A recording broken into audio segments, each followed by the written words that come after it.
Hey, good morning, Tico Chicos. Let's get started. Okay, so what are we going to learn today? It's going to be pretty light and easy again. We're going to start with our Alexander the Musical song, and then we're going to watch a short video about how the heck does the stock market work. Then we're going to continue our lecture on financial literacy, stocks, bonds, and diversification. And then your little activity today is just a simple Venn diagram. Let's get started. Here's a quick overview of some of the things that you should be trying to invest in. Some of these different assets. Cool. So what the heck is a stock? A stock is a tiny piece of a company, right? So if you buy one stock of Nike, then you own a tiny, tiny piece of Nike. If you buy a stock of Coca-Cola, then you own a tiny piece of Coca-Cola. If you buy 51% of all of the stock of Coca-Cola, now you own and run the company Coca-Cola. So that's how it works. Pretty simple, right? Not too overly complicated. Stocks are just part ownership. Bonds. Bonds are a little bit different. Bonds are basically an IOU. It's basically debt from somebody else. So if you go to the Costa Rican government and say, hey, Costa Rican government, I'll give you 1,000,000 colones. You give me back 1,000,000 colones plus a little bit more in a few months or a few years. And that's basically a bond. So you can go to any government or any company and say, hey, I'll give you some money. You give me some money, all of the money back, plus a little bit more, and you could get to keep the money for a few months or a few years, okay? So it's basically an agreement where you give them money and they agree to repay you. They agree to repay you plus a little bit more, okay? So it's basically a loan. It's basically a loan. So you're giving a loan. So are bonds a good idea? Yeah, they're pretty safe, but they're only as safe as the person you're lending the money to. So, for example, if you get a North Korean bond, will that be very stable? Probably not. If you buy a Venezuelan bond, will it be pretty stable? Maybe not. If you buy a Swiss bond, it's going to be super stable. The Swiss government's not going anywhere. Switzerland's not going anywhere. So those are examples of bonds and stocks. Stocks, just a little bit of a company. Bond is an IOU or debt from a government or a company. Okay?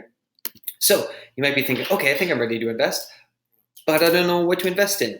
I like Lego, so should I invest in Lego? You could, but if you have all of your eggs in one basket, then you are very much at risk of Lego losing a bunch of money and then you losing all your money as well.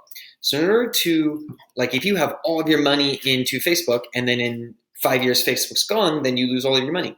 So it's really important to spread your investments around to a bunch of different companies, okay? So you can spread it to all kinds of different types. You can invest in Pokemon cards. You can invest in gold. You can invest in stocks and bonds and real estate. There's all kinds of different things you can invest in. You can see the example I made for you guys. This is bad diversification. You're only investing in Lego. This is good diversification. You're investing in Airbnb and copy paper machines like Xerox, Google, Lego. You're investing in all these different companies. That's great. You have like toys and tech and hotel industry. This is much better, where you're investing in soda and gas and PayPal and Volkswagen and all kinds of different things. Okay, so this is a better example of diversification, meaning instead of putting all of your money in one place, that'd be pretty risky. You spread it out so you have very little risk.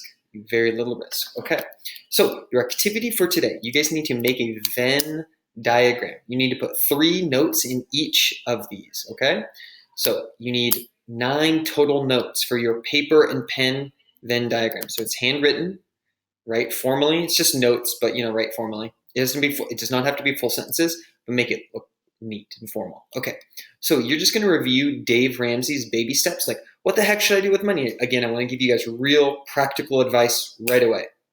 What the heck should you do with money? You can click this link, and it has simplified Dave Ramsey steps. You can see the steps right here. Invest or save $1,000, save an emergency fund, save for your college or your businesses, build wealth so you can give back. Because if you really want to give back to whatever, you have to be in a comfortable financial place to do that. Okay. This other one is by balance, and it's 10 financial tips. Only read the first 6. Okay.